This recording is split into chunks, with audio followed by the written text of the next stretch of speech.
ಬೇಕೇ ಬೇಕು. ನ್ಯಾಯ ಬೇಕು. ಸಂಪೂರ್ಣವಾಗಿ ಒಳ ಮೀಸಲಾತಿಯನ್ನು ಜಾರಿ ಮಾಡುವವರೆಗೆ ಬಿಡುವುದಿಲ್ಲ. ಸುಮಾರು 35 ವರ್ಷಗಳಿಂದ ಮಾದಿಗ ಸಮಾಜವನ್ನು ಹೋರಾಟ ಮಾಡಿಸ್ಕೊತ ಬಂದಿದೆ. ಈ ಒಳ ಮೀಸಲಾತಿ ಹೋರಾಟದಲ್ಲಿ ಅನೇಕ ಹೋರಾಟಗಾರರು ಮತ್ತು ಅನೇಕ ಕುಟುಂಬಗಳು ಪ್ರಾಣವನ್ನು ಕಳೆದುಕೊಂಡಿದ್ದಾವೆ. ಈಗ ಸುಪ್ರೀಂ ಕೋರ್ಟ್ ಆದೇಶದಂತೆ ಸುಪ್ರೀಂ ಕೋರ್ಟ್ ಆದೇಶವನ್ನು ಒಳ ಮೀಸಲಾತಿ ಯಾವ ಸಮುದಾಯವನ್ನು ತುಳಿತಕ್ಕೆ ಒಳಗಾಗಿದೆ ಆ ಸಮುದಾಯಕ್ಕೆ ಸೌಲಭ್ಯ ವಂಚಿತ ಸಮುದಾಯಗಳಿಗೆ ಒಳ ಮೀಸಲಾತಿಯನ್ನು ಕೊಡಬೇಕಂತೇಳಿ ಸುಪ್ರೀಂ ಕೋರ್ಟ್ ಆರ್ಡರ್ ಆಗಿದೆ.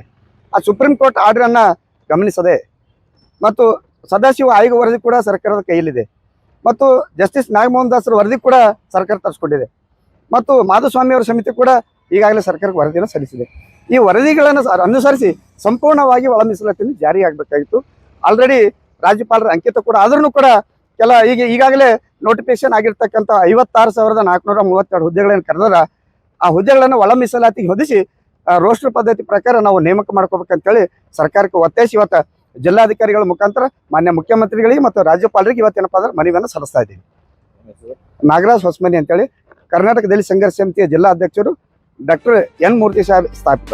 This video is sponsored by Mahalakshmi Jewelers, Mannur Multi-Speciality Hospital, KBN University, Kebab Corner Restaurant and Banquets, Imran Silk House, Archery Group of Institutions, and by Ideal with G.